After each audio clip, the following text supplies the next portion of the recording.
Amazing. Hi, everyone.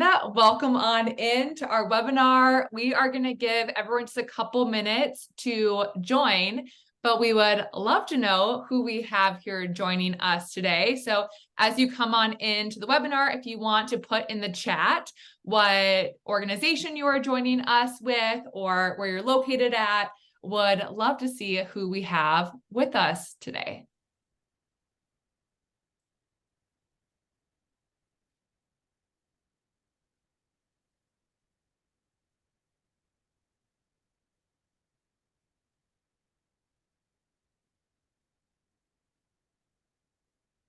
Got some good folks coming in now. Amazing. Tulsa, Indiana, Illinois.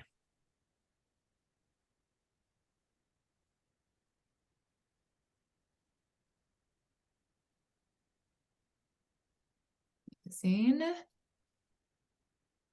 I'd love to see where everyone's joining us from. I am in Minneapolis, Minnesota, and James is in a much warmer place than me. I'm in San Diego as well. So saw Daniel in San Diego. Love it. And yeah, we'll maybe just give one more minute and then we'll get into some housekeeping intros and then get started with our webinar on engagement strategies.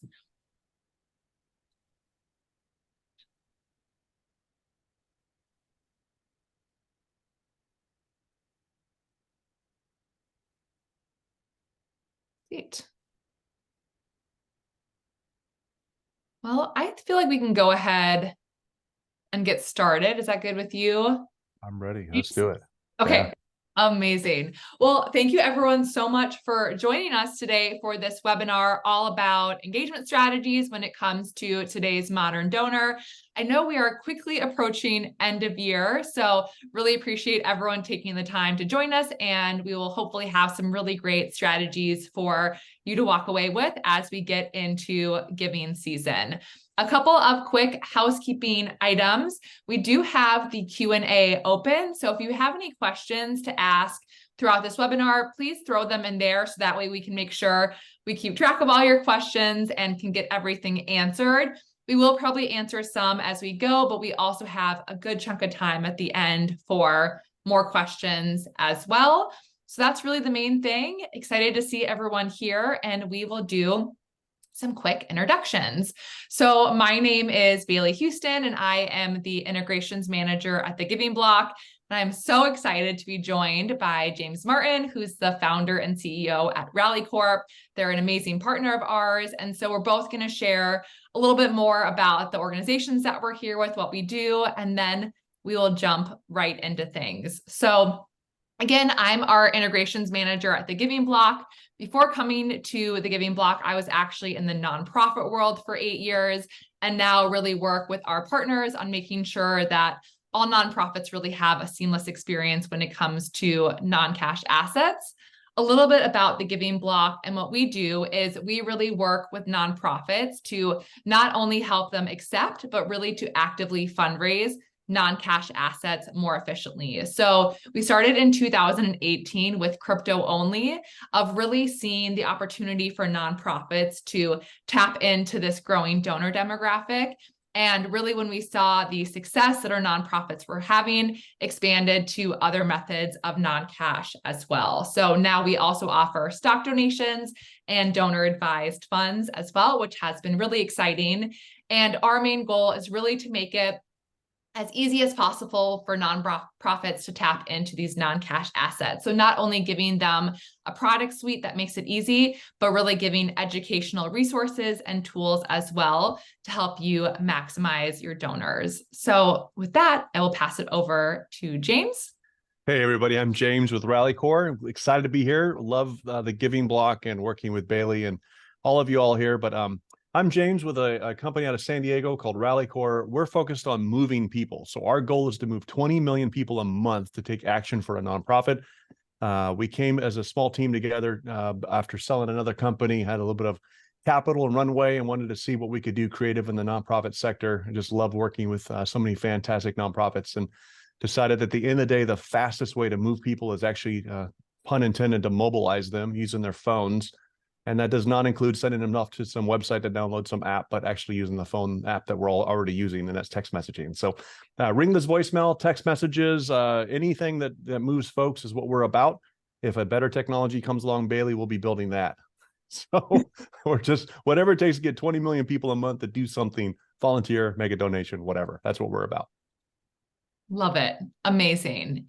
And before we actually get into the content today, which is really all about who are digital donors, what's the best way to engage with them, just wanted to get a pulse from everyone here in the audience is, as you're kind of engaging people, whether that be donors or volunteers, what has really been your biggest challenge? I think this will help us, especially as we figure out kind of what to focus on here. So I'm going to go ahead and launch this poll. But we have a couple options when it comes to really like, what has your biggest challenge been? So cutting through the noise, really getting people to act, right? So whether that be donate, register, volunteer, actually getting some action, understanding their communication preferences, or getting them to open their emails and click through there. So we'll give about a minute for people to enter, and then I will share the results. I always find these polls fascinating, especially because we can shape the conversation and questions around what people are experiencing. So this is great. Good question. Love it. All right, I think we're at 66, which is pretty good. Yeah. Okay, maybe like 15 more seconds. Vote now, or yeah, exactly. Are they entering to win? We should have them enter to win a Toyota or something. And if it's something that's not listed on here, if it's other, feel free to throw it in the chat as well. But I think we're at a good place to go ahead and end it. Yep. So I will share the results here.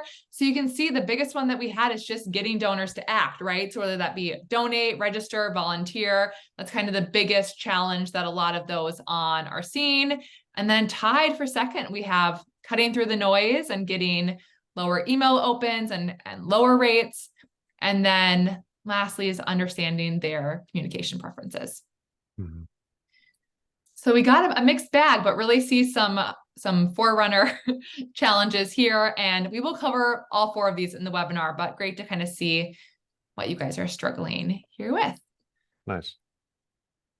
All right, so let's get into things. So just to kick it off, thought it'd be helpful to talk about what's generally happening in philanthropy, right? So a lot of this webinar is really going to focus on who are digital donors, what's the way that people are giving online, and what's the best way to engage with it. But as we go into that conversation, I think it's really helpful to kind of have that foundation of what's kind of happening in philanthropy in general. So over the summer, a lot of different giving reports came out with data on what giving kind of looked like as we wrapped up 2022 last year. And there are really a couple trends that we saw, not only within these giving reports, but also within the nonprofits that we're working with. And 3 kind of major points to hit on is that we saw that giving is down. We saw that the number of total donors are down, but the average gift size is actually up. So to kind of go into those 3 points there, when it comes to giving being down, in the Giving USA report, they saw that giving was down about 3%. Now, when you factor inflation into that, that's really more like being down 10.5% and compared to 2021. Along with that, they also found that the number of total donors were down, right? So if you look at those same factors like inflation or salary staying the same, donors were down when it came to just number of actual donors giving to nonprofits. But the really interesting thing is, even though kind of those 2 stats were down, they did find that the average gift size was actually up and compared to 2021. So in 2022, the average gift size was $121. So even though it's only up $6 from 2021, really interesting to kind of look at all of those together. And when we're really looking beneath the surface there, what we see is that it is becoming harder for nonprofits to acquire non-donors into donors, or they're doing it at a lower rate. But on the flip side, it shows the donors that nonprofits do have are actually giving at a higher level.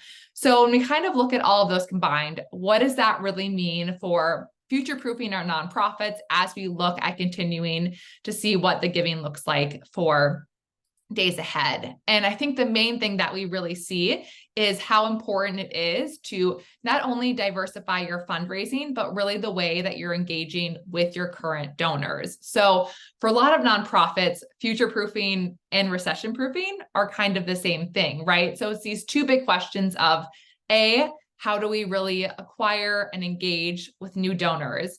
And B, how do we really upgrade our current lower mid-level donors into major gift donors at a more sustaining level? And I think what you really find as the thread between all of these is figuring out, how do we tap into these digital donors, especially those that are typically younger, high net worth donors, and really how do we meet them where they're at? So a lot of times, especially with what we do at the Giving Block, these younger, high net worth donors might not always be working with a wealth or a tax advisor when it comes to their giving strategy. So it makes it really important to focus on what your engagement strategies actually are, what's the best way to reach them, and ask them to get involved and engage with your organization.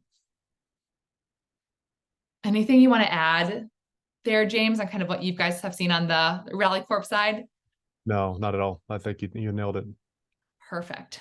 Yeah. So with that, now that we know a little bit about what are some great strategies for really future-proofing, who are these donors, how are they giving, and what are kind of some of the benefits there? So let's get into it of who digital donors really are. And I think before we kind of get into that average profile, it's really important to set the stage on what the numbers look like when it comes to online giving. And we've seen really a significant increase when it comes to online giving over the years and the percentage that it's making up of a nonprofit's total fundraising. So specifically, I think this is really interesting, but in the last 3 years, there's been a 42% increase in online giving.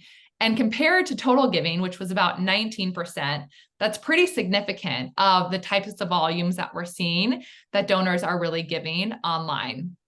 Along with that, what devices are they really using to give? So this is the Rally Corp specialty, but 28% of online giving is happening from a mobile device. So really looking at the ways that donors and individuals are engaging with technology in general, that's translating over to the way that they also want to give. So think about your shopping habits, right? If you get texts from your favorite retailers or, knowing what's up and coming, that same habits are translating over to the way that people want to give.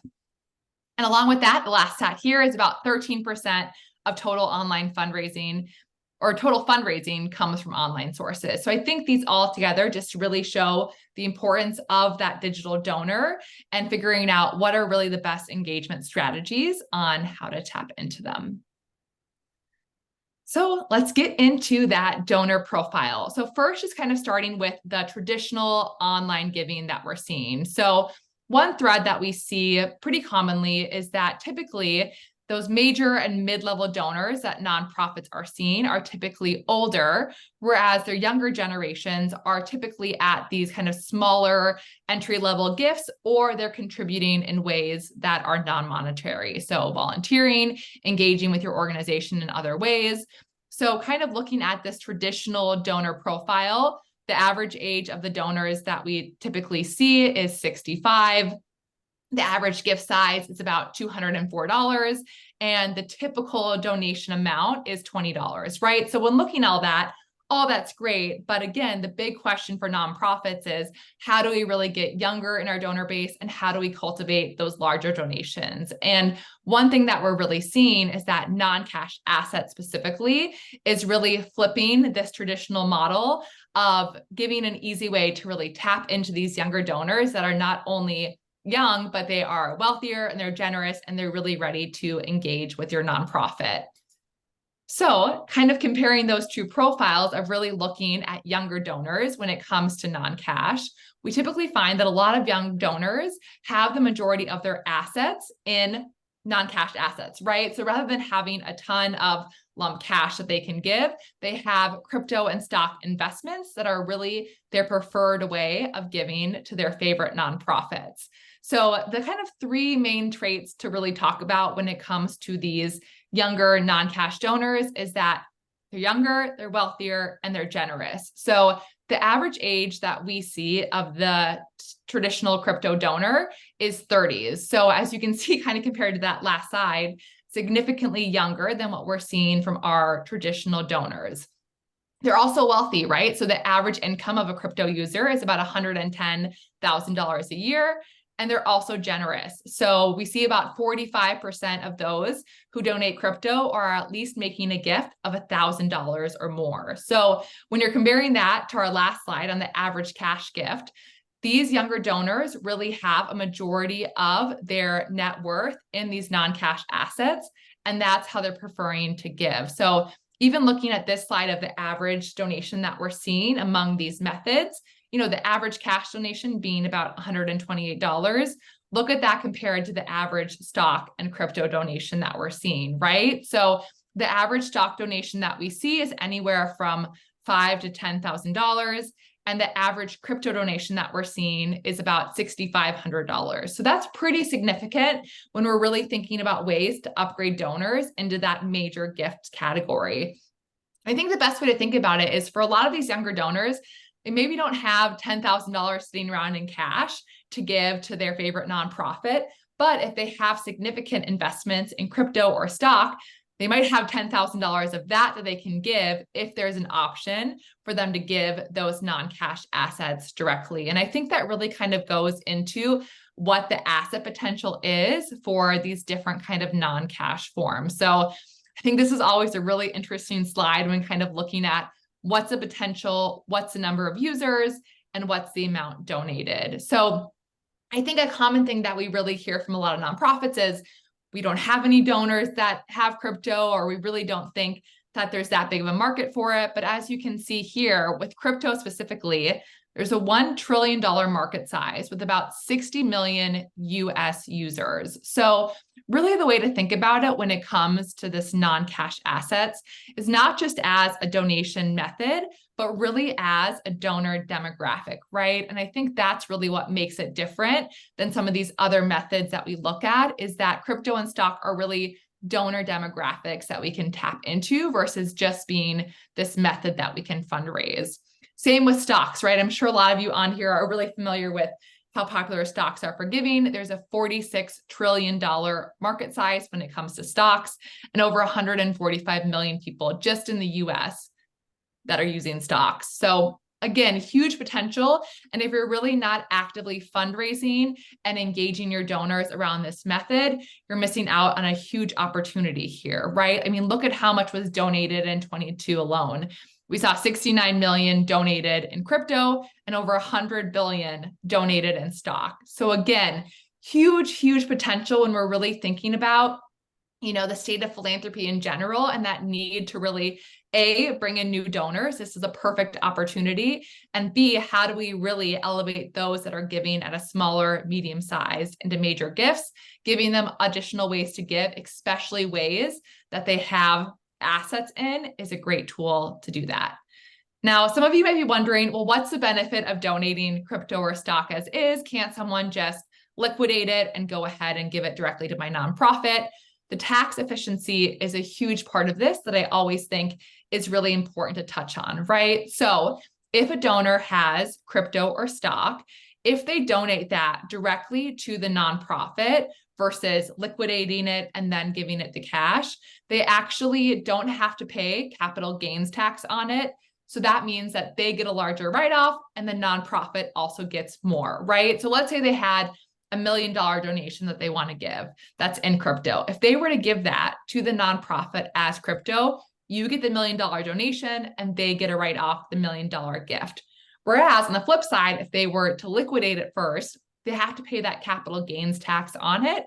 So you as the nonprofit are getting less and them as a donor are getting to write off more. So that's really a big reason why, especially these younger donors that have these non-cash assets, are truly looking to give the assets as is versus liquidating and giving it as cash later. So it's really a win-win, not only for the donors, but for the nonprofit as well, because you're getting more there, which is amazing. So I see a great question in here. What if you have no way of receiving crypto gifts? There are a ton of options out there that make it really easy to automate the process. So for example, what we do at the Giving Block is we have a product that you can embed right on your website in order to accept crypto and stock gifts. One thing that I personally really love about it is you can actually set up the functionality to have the crypto automatically liquidate. So if you're a nonprofit that's like, hey, we don't want to hold the crypto, we don't have to worry about it. It actually automatically liquidates. So you as a nonprofit are getting cash. So there's a ton of solutions out there that can make it really easy for nonprofits to accept it automatically, take the guesswork out of it. I know as nonprofits, we're already wearing a million different hats. So crypto expert does not have to be another one that you have to add to that title if you don't want to. So again, you can go ahead and check out what we do at the Giving Block if you are interested, but there's a ton of great solutions of really making it easy, not only for you to accept it, but for your nonprofits to give it as well. Great question. And then just this last aspect here of where is non-cash asset going? So there are a couple of things that I think are really important to think about, especially when we come to future-proofing and where is this donation method going in the future, is there's a couple things that are really important when it comes to this. First is just tax education, right? So for a lot of these younger donors that have a lot of their assets tied up in crypto or stock, they might not necessarily be aware of what the tax benefits are of donating crypto and stock as is versus liquidating it. So a lot of the nonprofits that we work with, part of what we're doing is really giving them that tax education to share with their donors, of really showing them the benefits of donating the crypto as crypto or stock as stock, not only for them as a donor, but for them as a nonprofit as well.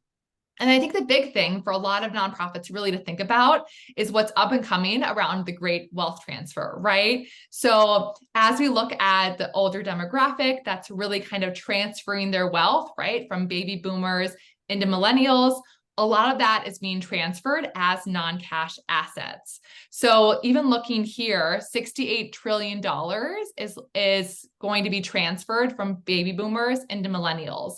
And these millennials, as they get that wealth, their preferred giving method is really crypto and stock and getting them as these non-cash assets. So that's why it's so important to really look to the future, is as some of our older donors are transferring that wealth, how do these new donors really prefer to give, and how can we meet them where they're at? So I think kind of going forward, this is a helpful base of who are these younger donors, how do they prefer to give? And James is now going to take us into how do we engage with them, right? So we know a little bit more about how they're preferring to give, but how do they really want us to engage with them, and what's the best way to tap into this digital donor? So with that, I'm going to pass it over to James. Thank you, Bailey. I found those numbers fascinating. You think about the wealth transfer for generations. That's something that, may not be something that we're thinking about this year for the end of year, but we ought to be thinking about it, year 2, 3 years out, right? It's inevitable.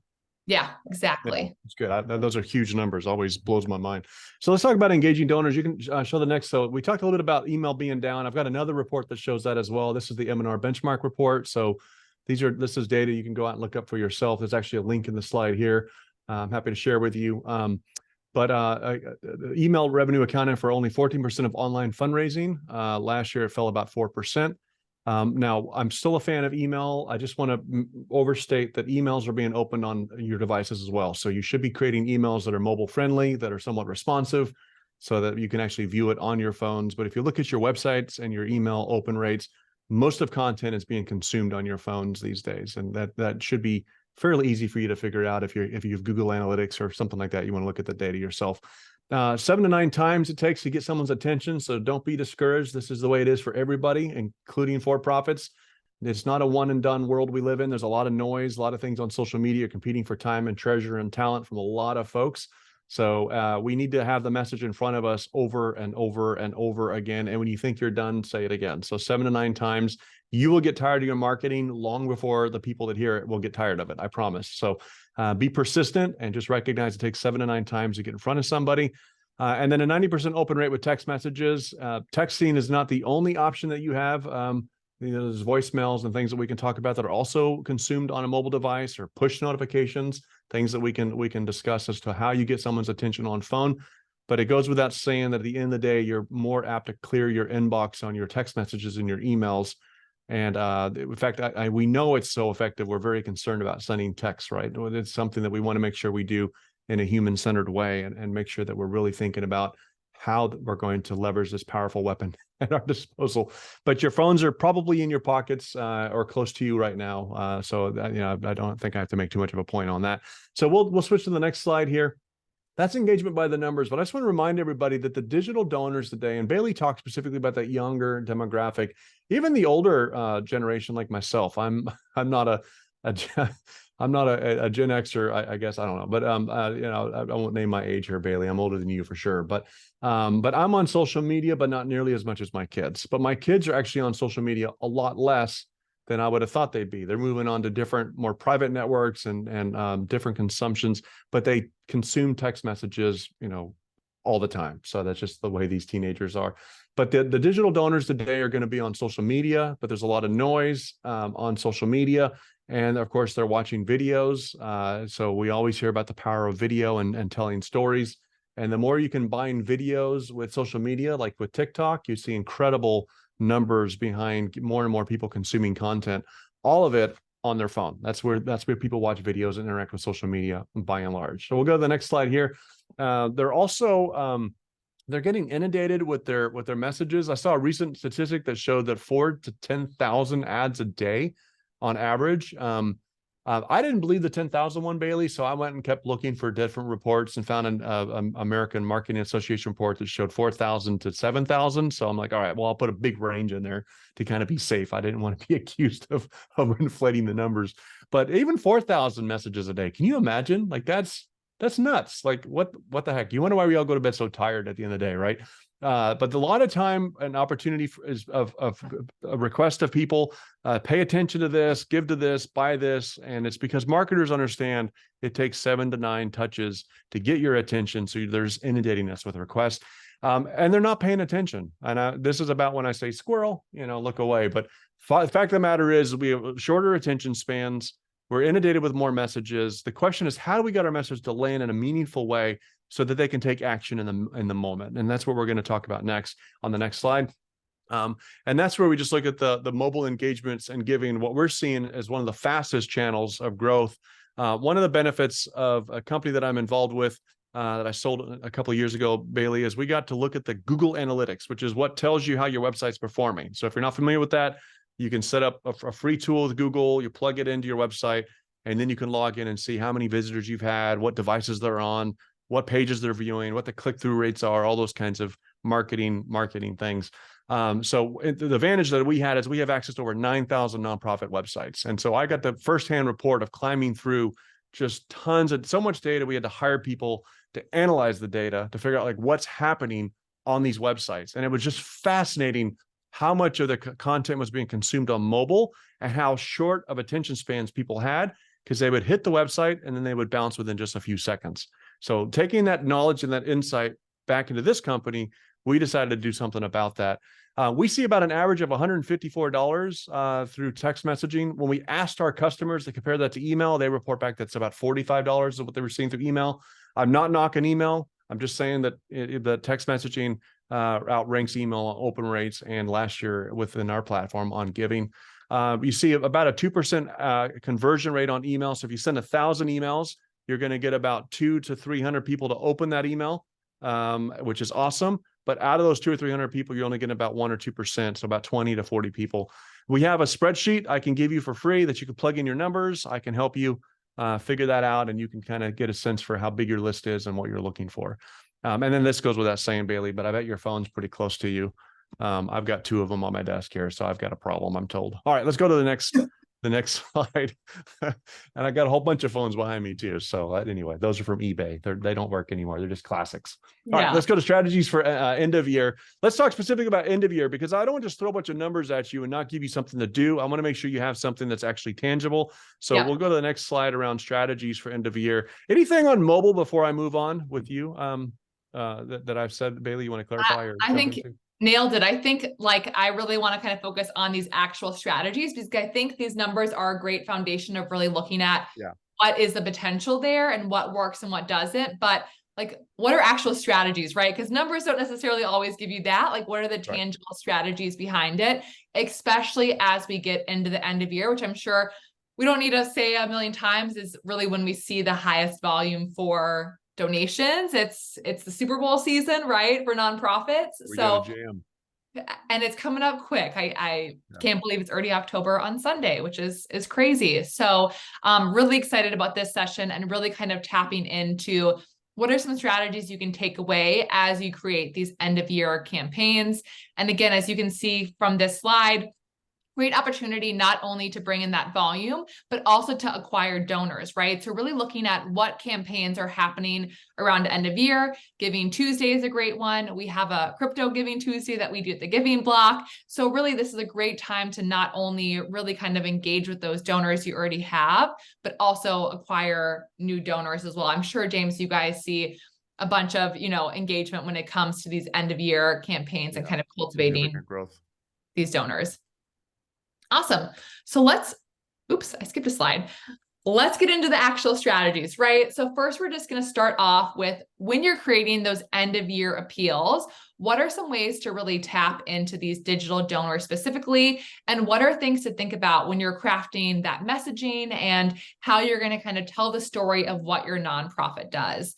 The first and the biggest thing is really just focusing on storytelling. Your organization, so many do so amazing work around the world. And so really highlighting what your mission is and what the work that you're doing. So how do you form that emotional connection with a donor that really shows them the work that you're doing and puts a tangible story with it, right? So whether it's highlighting one story of an individual who's received benefits from your organization or having an impact on an entire community, really having that storytelling line as the thread between your campaigns of making sure to always highlight what your mission is in tangible ways that donors can really make a difference. And that goes into this next one of really showcasing your impact, right? So donors love to see where their money is going.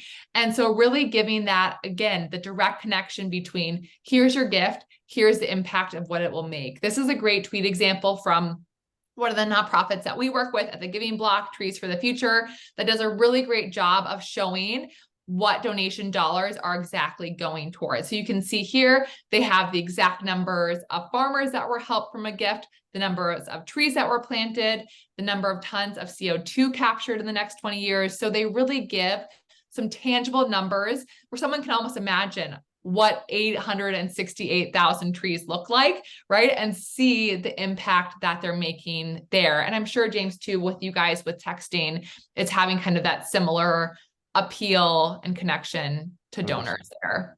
Yeah. Yeah. And personalize the message and then delivering video and image. That image right there would be perfect in a text message. Just the first thing they see is that image. They'll look at the image before they read the words. Yep, exactly. I mean, your eyes just go right to it. And that kind of goes into what you were saying too, in these next ones of really making it personal, right? Think about how much engagement we have daily. I mean, going back to what you were saying about the number of ads that people see a day, right? There's so much content that we consume that really making it personal and making the donor feel like you are reaching out to them directly versus them just being part of another email blast, right? So having that conversational tone, using you, really let the donor feel like you are speaking to them. And I think that's a great part about texting, and especially what Rally does, is it gives you that option to really make it feel personal to the donor. And like you're just sending them a text directly versus feeling like you're a part of this larger kind of mass campaign. And then the last one there is just having a distinct call to action, right? When you go through all these steps and you have their attention, make sure that there is a clear call to action of what you want them to do next. So especially when it comes to making a donation and cultivating those donors, make it easy for them to find the donation page. When you're linking in your text or on your emails, making sure that it's very clear of where they're going to donate. If you have a specific end of year page, making sure to link there. But as we kind of put all this work into actually engaging the donor and getting their attention, just making sure that that last step is as easy for them as possible, of really having a clear and concise call to action. And Bail, I'll add one level of personalization that I love about Giving Block. What you're talking about here is even how you want to give is personal, For right? sure. Yep. So, if you send me a letter in the mail, I appreciate it. I'll read the highlights potentially, especially if it's a bullet point. I'm a bullet list guy, Yeah. but I'm probably not going to write a check. Like I'm just not, right? Yeah. So having a QR code that takes me to a landing page in which I can give stock or donor advice fund or connect it to Yeah. whatever, like it's so much easier than you just turn the $25, check into something more meaningful, right? Yeah. And I love that of like, you really can kind of combine methods, right? So like what you were saying, if you're going to do a mailer, have a QR code on there that links to a digital form. It doesn't have to be just one or another. You really can kind of combine these methods with what you're already doing. And I think one really interesting thing to think about when you're thinking about giving people more options of how to give, think about it in the same way as an experience that you might have during a checkout solution, right? So let's say you're buying a pair of shoes and you're going to check out. I know, at least for me, I'm more likely to buy if maybe they have Apple Pay and I don't have to go downstairs and get my credit card, right? Or there's just a more variety of options on how to go ahead and check out and purchase. And as people want those options and that ease in their purchasing varieties, they want those same things and donate, right? So think about how much more likely a donor might be to complete a donation if they have Apple Pay and they can just go ahead, right, and double click and go ahead and make the transaction. Or if they have crypto where they can give in an asset that they want to. So really kind of looking at, I think it's really interesting to look at those trends and shopping behaviors and those same kind of desires that we're seeing, especially for donors when it comes to how they give and what that whole checkout process is like. And I think everybody on the call today should go buy a pair of shoes or a sweater or a book or something. And just you heard it from here. It's okay. We want Yeah. you to experience that so you can take that knowledge to your Yeah, nonprofit. you can count it as work. Exactly. Write it Right off. on. Yeah, that's right. Exactly. Not tax advice. So That's right. and then just kind of going into this last thing here of when it comes to these end of year appeals, when it comes to these non-cash asset donors, I think it's just a couple things to kind of keep in mind specifically. And these apply again to all donor demographics that you're really tapping into. The first is just really considering who that user demographic is and where they typically engage, right? So like you were saying, James, especially with these younger donors, where is a place where they're engaging with other people, right? So with crypto donors, especially, a lot of times we see them on Twitter or on Discord. They're not on Facebook or Instagram as much, right? So a lot of nonprofits that have seen success, especially with this non-cash asset fundraising, are meeting donors where they're at and really engaging with them on the platforms that mean the most to them. And they're also really highlighting these tax benefits. I think that goes with any donation method, but I think people might be less likely to know about the benefits when it comes to crypto or stock compared to cards or cash. So really, when you're doing these end of year appeals, make sure you're highlighting the importance of, hey, if you donate crypto or stock, you don't have to pay capital gains tax. And that's one thing that we really do at the Giving Block, is giving you that language about how do you let donors know about that. I think this is a really great example from another one of our nonprofits, American Cancer Society, of, how do you put hashtags in there of cryptocurrency or Bitcoin, and making sure that, if you're doing Bitcoin, it's one word versus two. And some of these things of really kind of meeting donors where they're at, looking where they live when it comes to engaging and tapping in with them there. And I think the same goes for text, right? Thinking about those donors that really prefer to be engaged that way, and how do you reach them in those places that really kind of mean the most to them. Right. With that, I will pass it over to some more on really kind of the timeline and how things work when it comes to these text campaigns. Excellent. So if you're not aware, there's been a change in some process and policy effective September 1. So this is a fairly new change. Bailey, this was my webinar last week where we rolled this out for several people, but it now takes up to 6 weeks to get approved for outbound text messaging if you're doing any significant volume. So if you're doing less than 2,000 messages in a month, no big deal. We can still help you out. If you're doing more than that, you now have to be a verified toll-free or what's called a 10 DLC, a registered phone number. Well, again, we'll help you with all that. Other companies can as well. But the bottom line is to send and receive or send text message to a US phone, you now have to be a verified institution. Kind of like that checkbox. I don't know if you remember on Instagram is like that approved checkbox of who you were.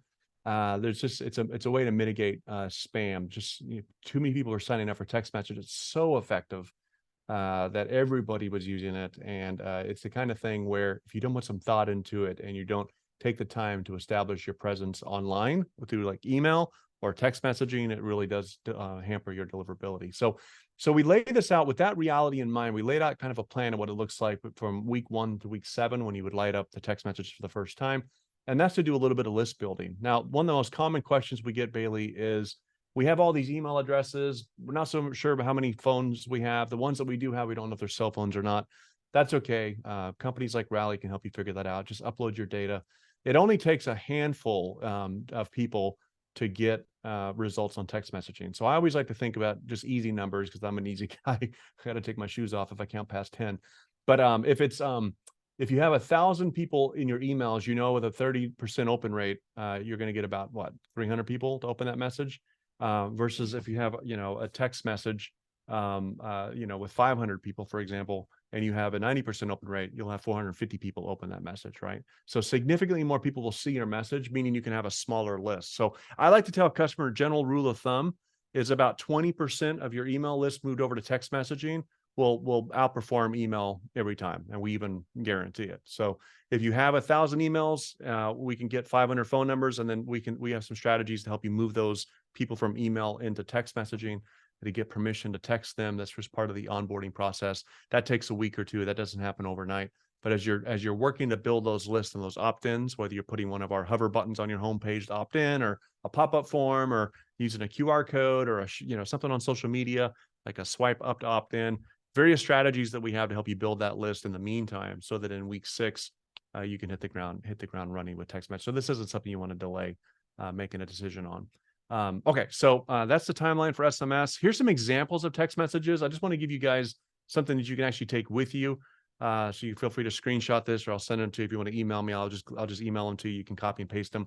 But you want to segment and personalize your list and really work to include some things about your organization, maybe particularly around a date. But here's a Giving Tuesday kind of warm-up message where you're asking someone to save the date.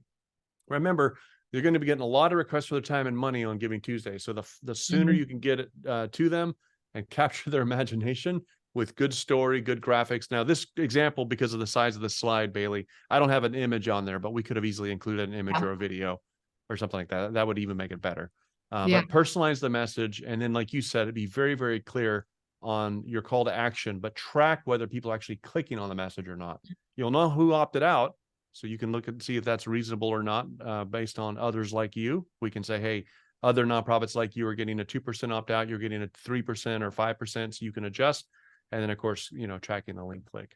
Yeah, I'm curious, James, with all these campaigns around end of year with all the nonprofits you guys work with, when do you really see success within timing, right? Let's say you have a campaign coming up on Giving Tuesday, right? When is a really good time to kind of cadence those texts out to nonprofits? Yeah, great question. So it really depends on the. I would say I see a question from Barbara in here too. Do you send it only on Giving Tuesday? Do you send reminders prior? I think kind of some on the cadence would be really interesting. You got it. Well, actually, that's a great question, Barbara. And I've got 3 texts I'm going to show you. This is the first one that's like the warm up, save the date. So we typically, let me back up. We have 4 templates around just Giving Tuesday in our platform. When you sign up, you'll have access to all 4 of them. That's 125 of them, but 4 of them specific to Giving Tuesday. So we recommend one that kind of save the date period out. And we have recommendations based on the age of your list, the frequent of your contacts. We have customers that text their customers or their donors every month, or they're volunteers. So they're a regular cadence of communication. So inserting messaging like this, solicitation messages like that, feels very natural. It's not that challenging if you're creating some content and some value along the way.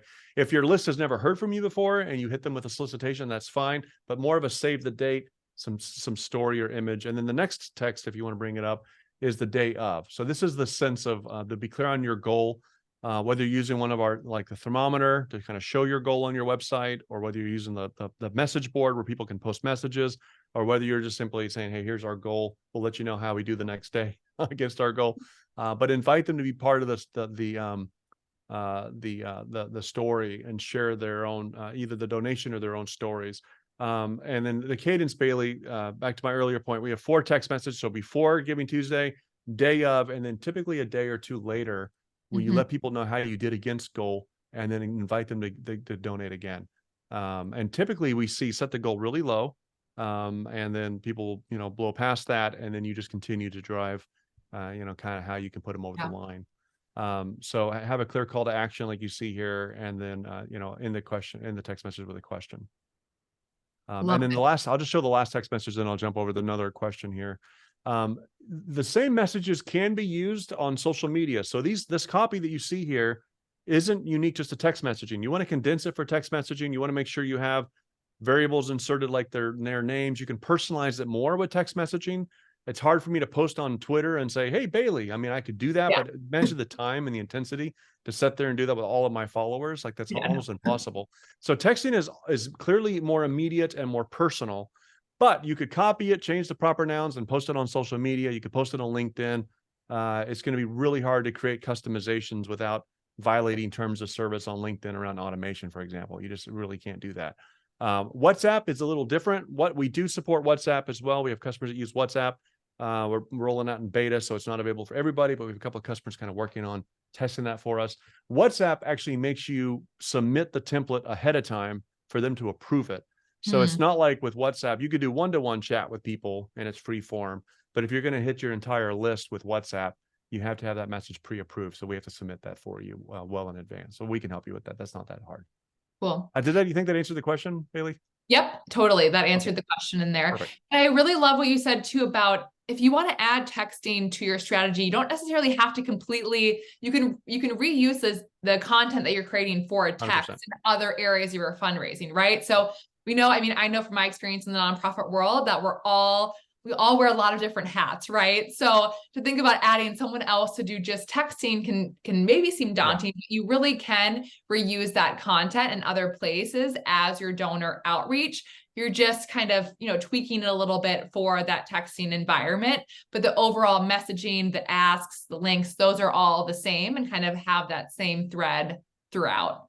Yeah, no, and it's really important because there's so much coming at us. We don't need another channel to monitor. We don't need another channel to write content for. Yeah. So that's why we've taken, we have the AI engine that can generate content for you. But my favorite content in our template module comes from a content writer that we hired. It's actually a CRFE coach. My CRFE coach is that I brought on. We paid her thousands and thousands of dollars to write incredible messages. Yeah. That pull from the emotional elements in the story, good story brand process she follows. So that all that's available. So you can pick and choose existing templates, or we could just simply provide some guidance based on. But yeah, repurpose content. Yeah. Don't reinvent the wheel, please. Yep.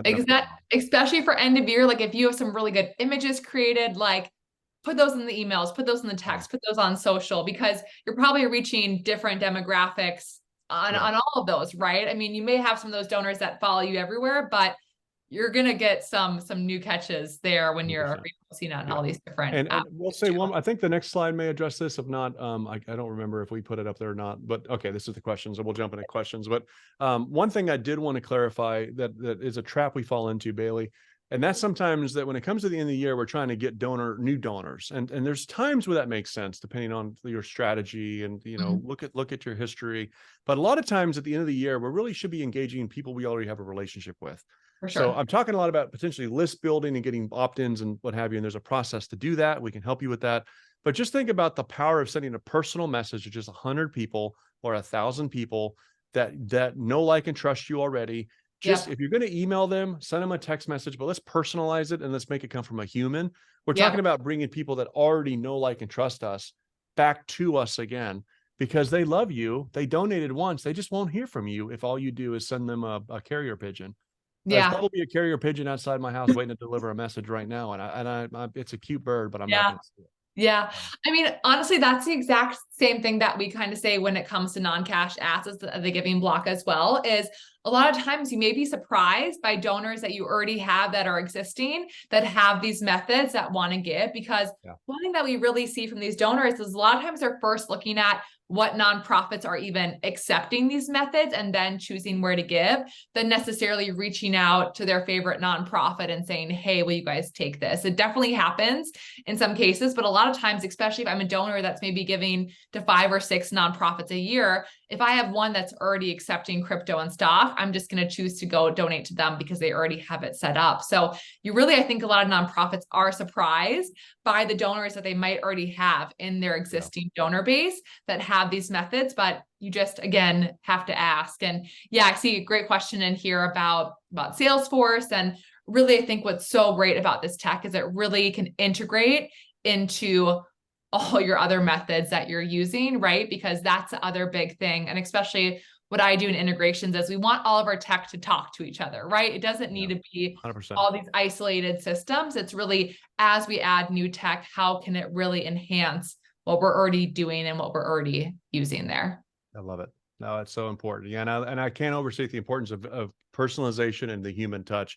If you be human centered in your storytelling, human centered in your approach of communications, and then when people land on the donation page, don't make them work so hard to figure out how to donate, and then don't just give them one option. Give them, several options that fit their profile and their demographic. And again, there's tools out there that can help you determine who these people are.